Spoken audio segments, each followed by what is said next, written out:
Pirates of the Caribbean: The Curse of the Black Pearl.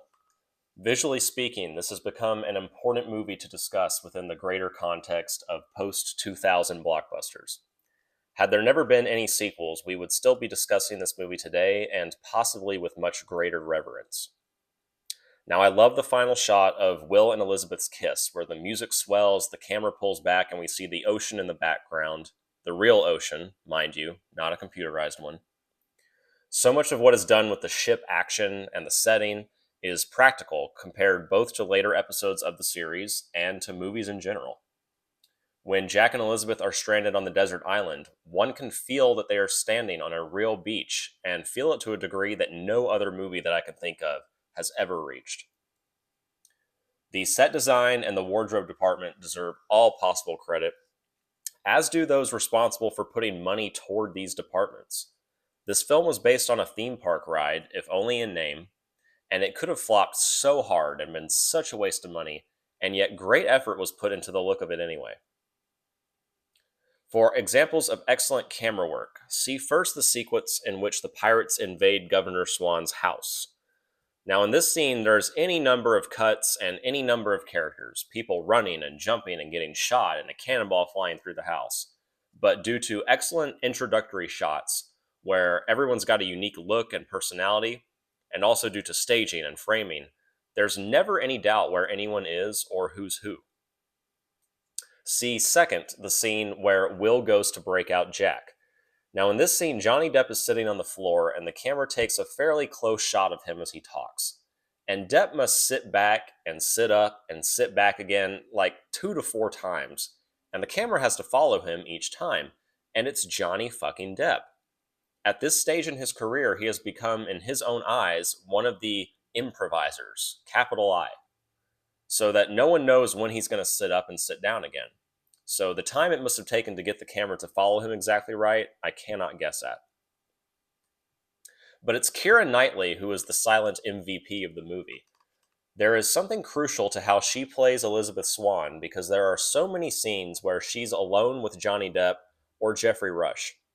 And Rush's performance in particular is the biggest and the cartooniest in the movie, even more than Depp's, because Barbossa's the only character who actually talks like a stereotypical pirate, saying "arr."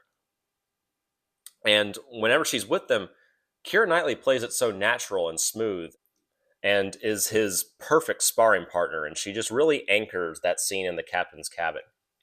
Now, that scene where they're having dinner sees Barbossa watch Elizabeth while she eats, telling her what to taste in the order that he would taste it, in a way that suggests he's basically getting off to the side. And this is a villain whose side we're almost on. It's assumed he kills people, but all he really wants is to be able to eat and drink and feel things, and when he dies and finally says, "I feel cold," I think that's a powerful moment. The side characters are all great. Zoe Saldana was a nice addition. It's too bad she didn't enjoy her time on the movie and return for Dead Man's Chest. And I love that Norrington's assistant is this humorous, quiet superfan of Sparrow. That's got to be the best pirate I've ever seen. That guy. Now, the henchmen, Pintel and Righetti, and Barbossa's natures are all totally changed by the sequels. In this movie, they are real villains. They provide occasional comic relief, but they still maintain some menace. I liken them to the hyenas in The Lion King. They are goofy, but you still believe they're happy to commit murder. The scene when the pirates first show up and we see how disgusting they all look, and there's an upsetting shot of a baby screaming in the street, that's a quality that the sequels lost. The soundtrack is great, one of my favorites of all time. The music swells and drops in all the right ways at all the right times. And people do forget that this wasn't Hans Zimmer, but Klaus Badelt. Hans Zimmer began his contribution with Dead Man's Chest. Now, I once listened to the podcast Blank Check's discussion of Sam Raimi's original Spider-Man, and it's been a long while, but I remember that they mentioned the famous upside-down kiss and their admiration of its sexuality. How steamy it is, how the camera really gets in on the touching of their lips. Kirsten Dunst's nipples can be seen through her soaking wet top. That's very infamous. And they lament how contemporary Marvel movies lack all of that.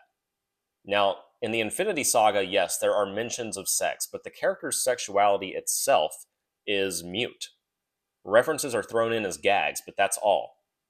They cited Chris Pratt's Star-Lord as a perfect example. He's like a bland Calvin Klein model on the outside, but there's nothing about his interactions with Gamora that suggests he actually fucks. Something's missing in his energy. Why is that important? Well, because we want our characters to feel like real people. And if they don't have any actual sexuality to them, then they don't feel real. But Curse of the Black Pearl's characters possess this missing quality. There's real heat between Will and Elizabeth in the scene below deck, where they are whispering and caressing and lit by warm orange light. In the world of the film, they are virgins, but you get the real sense that they are aware of sex and thinking about it. And the movie goes out of its way to say every other character has fucked. Besides the very existence of Tortuga, which all the pirates are understood to have partaken in, Johnny Depp, sexy as hell in this movie. You feel his grime, the sweat sticking to his skin. It's not quite a conventional masculinity given the flamboyance of Jack Sparrow's persona, but there is something animal, sexual, that radiates from him in this performance. So for all these reasons, The Curse of the Black Pearl, one of the all-time great American blockbusters, hyperbole be damned.